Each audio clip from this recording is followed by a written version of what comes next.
ভয় যখন আপনার মনে বাসা বাঁধতে শুরু করে, চারিদিকে সমস্যা যখন ঘিরে ধরে, যখন বেরিয়ে আসার কোনো রাস্তাই থাকে না, হঠাৎ তখন শেষ রাস্তাটাই মনে পড়ে সবার। জয় হনুমান জ্ঞান গুণ সাগর, জয় কপীস তিহু লোক উজাগর, রামদূত অতুলিত বল ধামা, অঞ্জনি পুত্র পবন সুত নামা। ভারতের বেশিরভাগ ঘরেই শান্তির জন্য হনুমান চালিসা পাঠ করা হয়। ছাত্ররা পরীক্ষায় ভালো ফলের আশায় পাঠ করে, বয়স্ক মানুষেরা মোক্ষ লাভের আশায় হনুমান চালিসা পাঠ করে, কোথাও আবার ভূত তাড়াবার জন্য পাঠ করা হয় হনুমান চালিসা। কিন্তু আপনি কি জানেন হনুমান চালিসা লেখা হয়েছিল কারাগারে বন্দী হয়ে? মুঘল রাজার ভয়ে কারাগারের মধ্যে বন্দী হয়ে লেখা হয়েছিল হনুমান চালিসা। সময়টা ছিল তখন মোগল বাদশাহ আকবরের।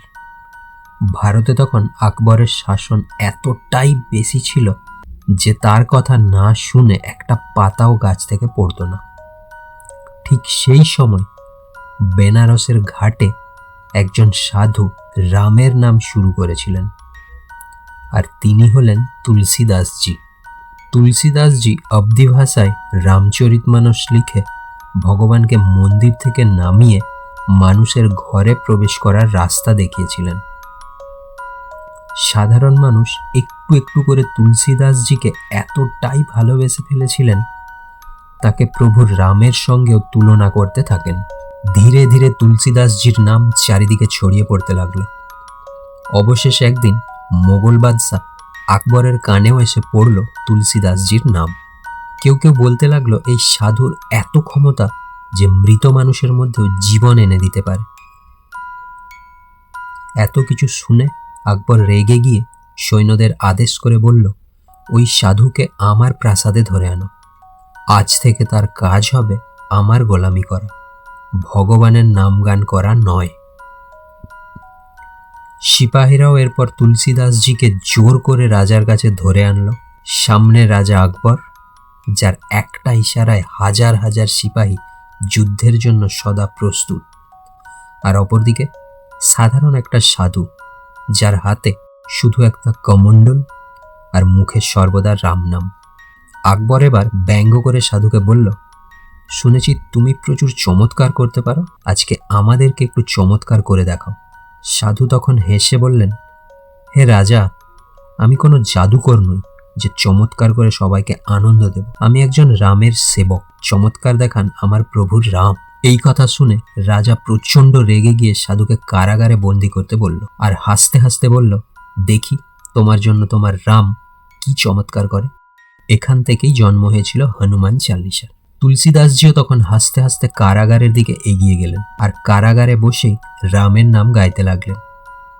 আর তারপরেই তার মুখ দিয়ে বেরিয়ে এলো, জয় হনুমান জ্ঞান গুণ সাগর, জয় কপীস তিহু লোক উজাগর। প্রত্যেকটা লাইনের মানে বের করলে আপনি চমকে উঠবেন।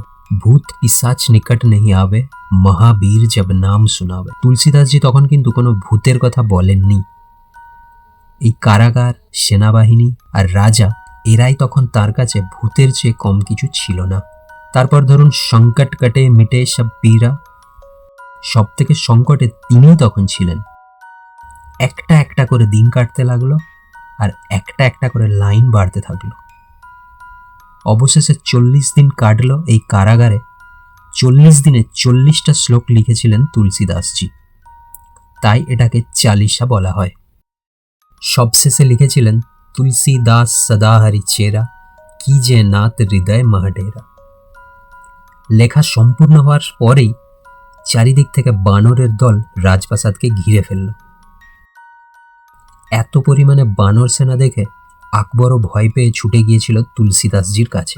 নিজের হাতে কারাগার খুলে চমকে উঠেছিল। আকবর দেখল তুলসীদাসজি খুব শান্ত মনে রামনাম করছে, আর ভয় পাচ্ছে আমার রাজ্যের সেনারা। আকবর সব বুঝতে পেরে তুলসীদাসজির কাছে ক্ষমা চেয়ে বলল, প্রভু আমায় ক্ষমা করে দিন, আমি আপনাকে চিনতে ভুল করেছি। তুলসীদাসজি যখন ওখান থেকে চলে গেলেন, আস্তে আস্তে তখন সবকিছু আগের মতো স্বাভাবিক হয়ে গেল। বানর সেনারাও ধীরে ধীরে ওখান থেকে চলে গেল। তাই হয়তো তুলসীদাসজি তার ৩৬ নম্বর শ্লোকে লিখেছিলেন, সংকট কটে মিটে সব পীড়া, जो सुमिरे हनुमत बलबीर।